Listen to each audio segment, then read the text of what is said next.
You're watching East Midlands today, and next tonight, George Osborne unveils his plan for kick-starting Britain's economy tomorrow. Yes, the Chancellor's autumn statement is eagerly awaited by East Midlands employers who hope that it will boost production and indeed create jobs. Our political editor John Hess has been studying the regional economy and what it needs most tomorrow.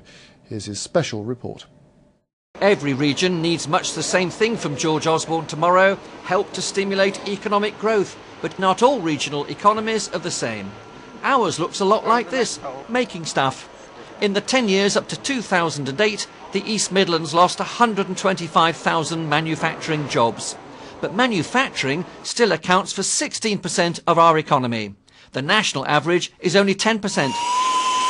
At 13.7%, the East Midlands has the highest proportion of workers in the production sector of any region in England.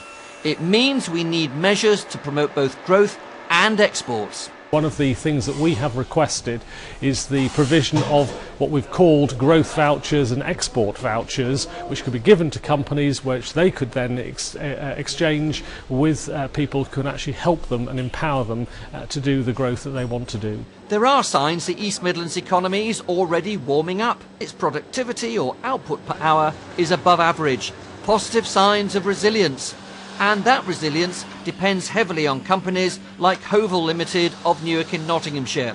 It makes boilers and energy-saving heat recovery units. With an £18 million turnover and 130 staff, Hovel is one of the medium-sized companies the government is wanting to grow. So what can George Osborne do for it tomorrow?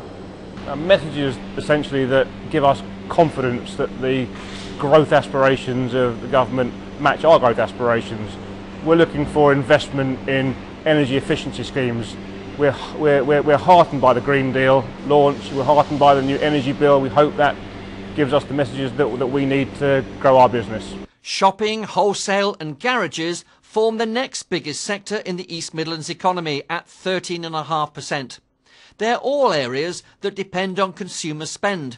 What do consumers want from the Chancellor tomorrow? I want the Chancellor to look after single working parents for once, who want to work and not just not work. Anything that can be done to make the winter fuel bills better for people. I just wanted to help the elderly people, especially when it's cold and you know, they want help with fuel. Well, creating more jobs and forget about too much cut about public sector, because this will affect everybody, especially with the youth. Clearly has to drive down the deficit, but he's also got to make sure that he facilitates growth. And you're seeing that with some of the infrastructure improvements we're getting, the A453 into Nottingham, the work that's being done on the tram here in this city. That's all very important. We want to see more of that within the financial constraints, but we also need to empower companies to actually produce more, export more, create more jobs and create more wealth. So a picture emerges of a region weak in the professional, scientific and financial sectors, but strong in manufacturing. Does this mean that George Osborne will take note of the East Midlands and gear everything tomorrow towards growth in manufacturing? Back at Hovel, they're hoping George Osborne will do just that. Lucy Haynes is the East Midlands director of the employers' organisation, the CBI. If she could have 3 wishes from the Chancellor, what would they be? A cap on business rates at 2%. This would help all businesses, but particularly hard-pressed retailers.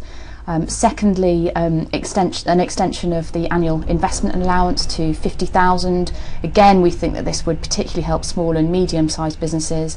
And then thirdly, more funding for local authorities to do repair and maintenance of local roads, because this can be something that is immediate.